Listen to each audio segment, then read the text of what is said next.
पाकिस्तान तहरीक-ए-इंसाफ के बानी चेयरमैन इमरान खान की कॉल पर 26 अप्रैल नमाज जुमा के बाद मुल्क गिर एहतजाज का ऐलान किया गया था।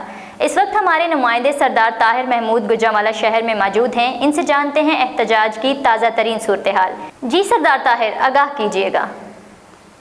जी बिल्कुल, इस वक्त मैं गुजरांवाला गोंदावाला अड्डे पे मौजूद हूँ, जहाँ पे पाकिस्तान तहरीक-ए-इंसाफ के गुजरांवाला में जो आज रैली इमरान खान जो बानी चेयरमैन हैं उनकी कॉल पे मुल्क गिर में एहतजाजी मुजाहरा करने के हवाले से यहाँ पे जो तय था।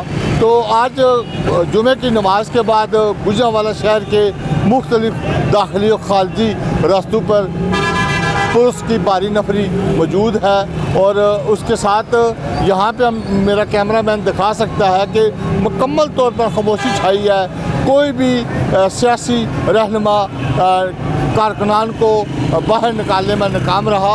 यहाँ से कौमी और सूबाई असम्बली की नशिस्तें जीतने के बावजूद PTI के जो अरकान असम्बली हैं या ज़िली या सिटी रहनुमा हैं जो उम्मीदवारान थे मुख्तलिफ हलकों से, वो भी किसी भी सूरत में हमें यहाँ पे नज़र नहीं आए। इमरान खान की कॉल पे जो 8 फरवरी और ज़िमनी इंतखाबात के हवाले से धांधली के ख़िलाफ़ जो एहतजाज था और उसके हवाले से कोई भी यहाँ पे मुनज़्ज़म हमें नज़र कारकुनान नहीं आए और ना ही इमरान खान की रिहाई के हवाले से जो दीगर शहरों में इस वक्त मुजाहरे हो रहे, लेकिन गुजरांवाला में इस तरह का कोई भी मुजाहरा ना हो सका और इंतज़ामिया की दखल अंदाजी की वजह से यहाँ पे PTI के जो रूपोश रहनुमा या कारकुनान हैं वो अभी तक रूपोश है और जो आम वर्कर है वो इंतज़ामिया के खौफ की वजह से बाहर नहीं आ सका। जी बहुत शुक्रिया सरदार ताहिर, ताज़ा तरीन सूरत हाल से आगाह करने का।